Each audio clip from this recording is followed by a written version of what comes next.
ஆண்டவராய் இயேசு கிறிஸ்து நேற்று நாமத்தினால அன்புக்குரிய சகோதர சகோதரி, இந்த நேரத்தில் உங்களோடு கூட சந்தித்து இந்த வார்த்தைகளை அறிவிப்பதற்கு கர்த்தர் கொடுத்த கிருபைக்கு நான் நன்றி செலுத்துகிறேன். அருமையான சகோதரர்களே, இந்த நாளிலும் ஆண்டவராய் இயேசு கிறிஸ்து ஒவ்வொரு மனிதர்களையும் அழைக்கிறார்.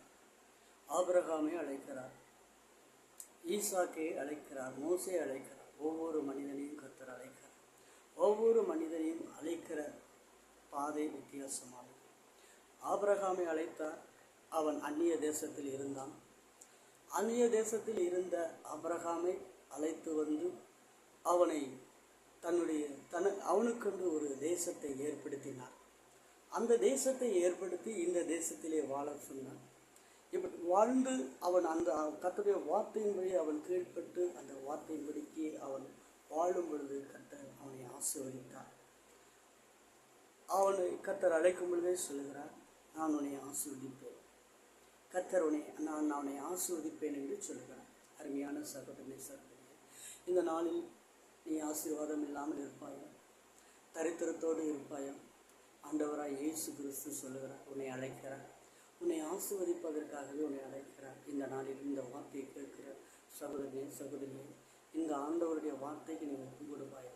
நீ இருக்கிற நிலைமையை விட்டு நீ கடந்து வந்து ஆண்டவர் சொல்லுகிற அந்த இடத்துக்கு வந்திருப்பாயான கர்த்தர் உன்னை ஆசீர்வதிக்கிறவராக இருக்கிறார். இந்த நாளில் நீ ஒப்பு கொடு. ஆண்டவருடைய ஆசீர்வதிக்கிற ஆண்டவர் உடைய நாட்களில் பார்க்கும் பொழுது ஆபிரகாமை பார்க்கும் பொழுது 24வது அதிகாரம் ஆதியாகமம் 24வது அதிகாரம் 1வது வசனத்தில் வேதாங்கமத்தில் பார்க்கும்போது அவன் செல்வச்சியமான கர்த்தர் சகல காரியங்களும் ஆசீர்வதித்து வந்தார். அவனுடைய வேலைக்காரனை கர்த்தர் அவன் சொல்லுகிறான், என் எஜமானன் செல்வச்சியமானாக இருக்கிறார் என்று சொல்லுகிறான். இதே போல வெறுமையாக அழைக்கப்பட்டவன் எல்லாவற்றையும் விட்டு விட்டு வா என்று சொன்னான். அவன் எல்லாவற்றையும் விட்டு கர்த்தருடைய வார்த்தைக்கு நேராக அவர் காண்பிக்கிற அந்த தேசத்துக்கு நேராக அவன் வரும் பொழுது கர்த்தர் மிகவே அவனை ஆசீர்வதித்தார். இன்றைக்கும் அவனுக்கு பரலோக ராஜ்யத்தை அவனுடைய மடி என்று வேதவசனம் சொல்கிறது.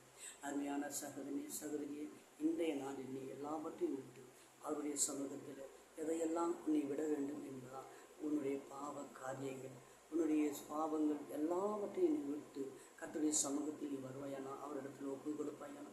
ஆண்டவர் யாக்கோபை பார்த்து சொன்னார், உன் பெயர் என்ன என்று. நான் யாக்கோபு. அவன் இருந்த வண்ணமாகவே ஆண்டவரே என்னுடைய நிலைமை இதுதான் என்று ஒப்பு கொடுத்து அந்த வார்த்தைக்கு நேராக அவன் கடந்து வருவான்.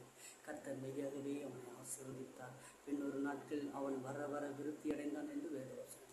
இந்த நாளில் அன்பான சகோதரனே சகோதரியே, இந்த வார்த்தையை கேட்டுக்கொண்டிருக்கிற நீ இந்த வார்த்தைக்கு நீ செவி கொடுப்பாயனா, இந்த வேதம் சொல்லுகிறது உன்னை மெய்யாகவே ஆசீர்வதிப்பார். இந்த நாளில் உங்கள் ஆசீர்வாதம் இல்லையே, வறுமையோடு காத்து கொண்டிருக்கிறேனே என்று நீ சொல்லுகிறாயா? இந்த ஆண்டவர் சொல்லுகிறார், உன்னை மெய்யாகவே ஆசீர்வதிப்பேன், உன்னை மெய்யாகவே உன்னை ஆசீர்வதிப்பேன். அருமையான சகோதரியை நீ கலங்காது. ஆசீர்வாதம் இல்லை, நான் எதை தொட்டாலும் ஆசீர்வதிக்கப்பட முடியலையே என்று நீ கலங்காது. கர்த்தரை ஆசீர்வதிக்க இந்த நாளில் இந்த வார்த்தைக்கு நீ இப்பொழுது ஒப்பு கொடு. ஆபிரகாமை கர்த்தர் ஆசீர்வதித்தேன், அதே போல நீ ஆசீர்வதி என்று ஒப்பு கொடுப்பாயா? இதோ நான் உனக்காக நான் ஜெபிக்கிறேன். அருமையான தேவனே, இதோ இந்த வார்த்தையை கேட்டு ஒப்பு கொடுக்கிற ஒவ்வொரு சகோதரியும் ஆசீர்வாதம் இல்லையே என்று சொல்லி ஆண்டவரே மனக்கலக்கத்தோடு கூட இருக்கிற ஒவ்வொரு சகோதரனுக்கும் சகோதரிக்காக நான் ஜெபிக்கிறேன். ஆசீர்வாதங்கள் உண்டாகட்டும். இயேசுவே உமக்கு நன்றி செலுத்துகிறேன். இன்னொரு நாட்களில் கர்த்தர் இந்த ஜெபத்தை கேட்டு எங்களுக்கு அற்புதத்தை செய்தார் என்று சாட்சி பகரக்கூடிய அளவில் கர்த்தர் கிருபை செய்யும்படி நான் பெரிய காரியங்கள் செய்ய இயேசுவின் நாமத்தில் பிதாவே, ஆமென்.